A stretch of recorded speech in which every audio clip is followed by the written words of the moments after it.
सत साहिब। साहेब गुरु तेरा ही आसरा। बच्चों एकाग्रस्त होकर बैठो। और आपने 5 नंबर तक अभी सुना पिछली वीडियो में। 5वां नंबर हमारी बुद्धि का होता है। और अब आज जानेंगे आप 6 नंबर के बारे में, जिनके जन्म की सन के आगे छक्का लगा हुआ है। उसको जानेंगे। 6 नंबर होता है शुक्र ग्रह का। शुक्र हमारे शरीर में एक शुक्राणु की ताकत होती है। उस ताकत के कारण हमारा शरीर है ये बलवान रहता है। हमारे शरीर में जल का संचार रहता है। तो जरा इसके बारे में हम जानेंगे। तो 6 नंबर वाले के साथ जो भी कोई घटना होती है, चाहे वो अच्छी हो चाहे बुरी हो, सारी की सारी घटना पूर्व जन्म से संबंधित होती है। तो बच्चों 6 नंबर वाले पिछले जन्म में परिवार के संरक्षक रहे होंगे, सबसे प्यार करने वाले, प्रेम करने वाले, समुदाय में रहने वाले प्रचारक, सामुदायिक प्रचार करने वाले और दूसरों की भलाई करने वाले ये होते हैं। इनके बारे में आपको समझना है कि जो आदमी पारिवारिक और अपने समुदाय के प्रचारक हों, समुदाय की रक्षा करने वाले हों और दूसरों की भलाई करने वाले हों, उसमें इस तरह की गतिविधियां आज मौके पर भी हाजिर आपको मिलेगी। जिन लोगों के 6 नंबर हैं उनके व्यक्तित्व हैं, उनको वो व्यक्तित्व भी बहुत अच्छा होता है। एक बड़े व्यक्तित्व वाले होते हैं, अच्छे व्यक्तित्व वाले होते हैं। इस प्रकार ये लोग परिवार की रक्षा करने वाले भी होते हैं। अगर आप में ये गुण है तो आगे चलकर जरा देखिए कि ये लोग परमात्मा की पूजा करने वाले भी होते हैं। क्योंकि 6 नंबर जब शुक्र का है, शुक्र पूजनीय भी होती है और शुक्र हमारे रसोई से संबंधित भी होती है। यानी उसका खान पान रहन सहन सब अच्छा होता है। और परिवार की रक्षा करने वाला वही होता है जो रसोई बना कर दे। तो इस प्रकार की गतिविधियां अगर आपके अंदर है तो आपको सोचना है कि मैं पूर्व जन्म में भी इसी प्रकार का कुछ था। इस वीडियो को कई बार सुने आप, ज़्यादा से ज़्यादा सुनेंगे तो आपके अंदर वो चेतना जागेगी, जिस चेतना के कारण आपको पता लग जाएगा कि मैं 6 नंबर वाला, मैं कैसे, मेरा जन्म 6 नंबर पर कैसे हुआ और मेरे अंदर की ताकत है वो मुझे क्या कह रही है, यूनिवर्स पावर क्या कह रही है मुझे। इन बातों का पता लगने के बाद में हमारे अंदर एक विचारधारा पैदा हो जाती है कि हमारी सोचन शक्ति है वो बड़ी तीव्र है, हमारे धन कमाने की शक्ति है वो भी बड़ी तीव्र है, यानी तेज़ गति है। और चाहता हूँ कि बहुत सारा धन कमा लूँ। ऐसे करने के बाद ये कार्य हमें दर्शाता है कि पूर्व जन्म में भी तुम किसी की रक्षा करने वाले थे, पूर्व जन्म में भी आपने लोगों की भलाई की है। और ऐसे लोग कुछ और भी आपको निशानी मिलेगी, उनकी भाषा भी मधुर होती है, मधुरभाषी होते हैं। जब वो मधुरभाषी होते हैं तो वो बहुत सारा धन अर्जित कर लेते हैं अपनी ज़बान के कारण। क्योंकि जब हमारे 5 नंबर आपको बताया बुद्धि का, जब हमारी बुद्धि, हमारी वाणी शुक्र के साथ जुड़ जाती है तो वो मधुरभाषी बन जाती है।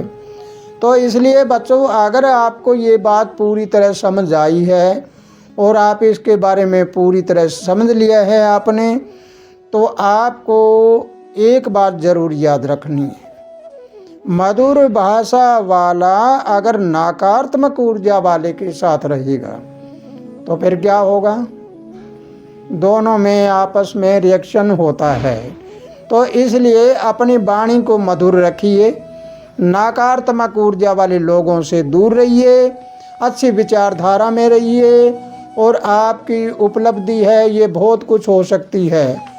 इस उपलब्धि के बारे में आपको पूरी तरह से समझना और जानना है कि मेरी उपलब्धि है वो पूर्व जन्म के कारण, लेकिन पूर्व जन्म के साथ इस जन्म को जोड़कर मैं कुछ कर्म करूँगा तो ही मुझे कुछ मिलने वाला है, अन्यथा कुछ नहीं मिलने वाला।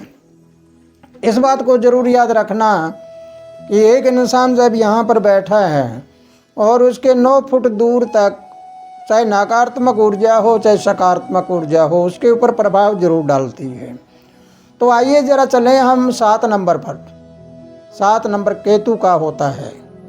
केतु होता क्या है? केतु एक परछाई होती है जो आत्मा का ही प्रारूप होता है, जो गर्दन नहीं होती, नीचे नीचे होता है। तो ज़रा सुनिए, ये ग्रह क्या होता है? ये शुभ ग्रह होता है और इसकी जो शुभता है वो शुभता पूर्व जन्म के कुछ अंश बताती है।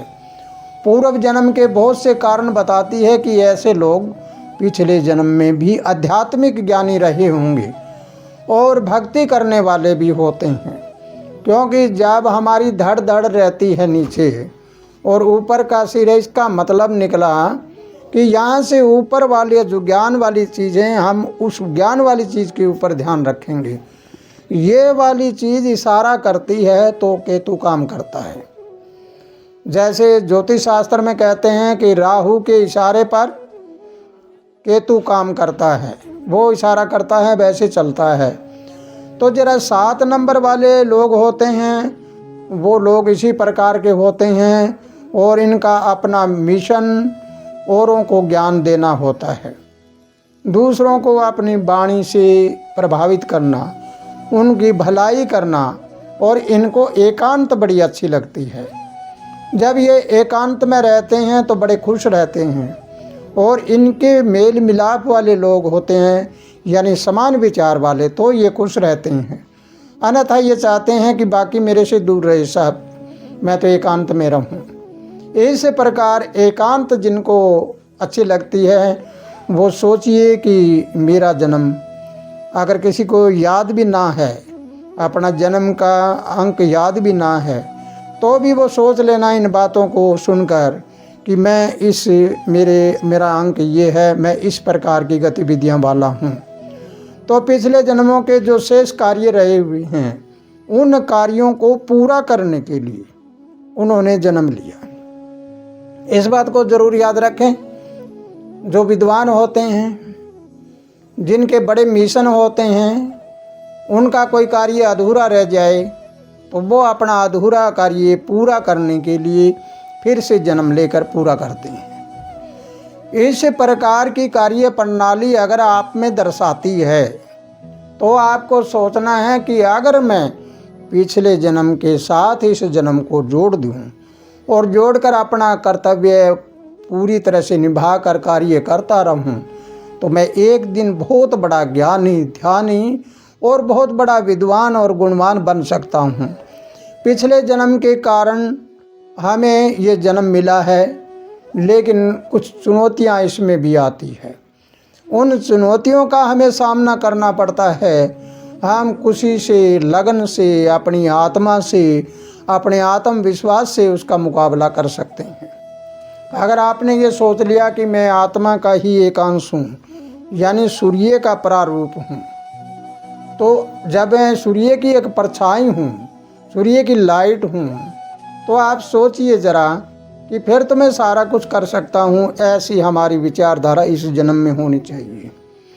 फिर हमारा कार्य दिन दूना रात चौगुना आगे बढ़ता जाएगा, कभी रुकेगा नहीं। तो प्यारे बच्चों, ये था 6 और 7 नंबर।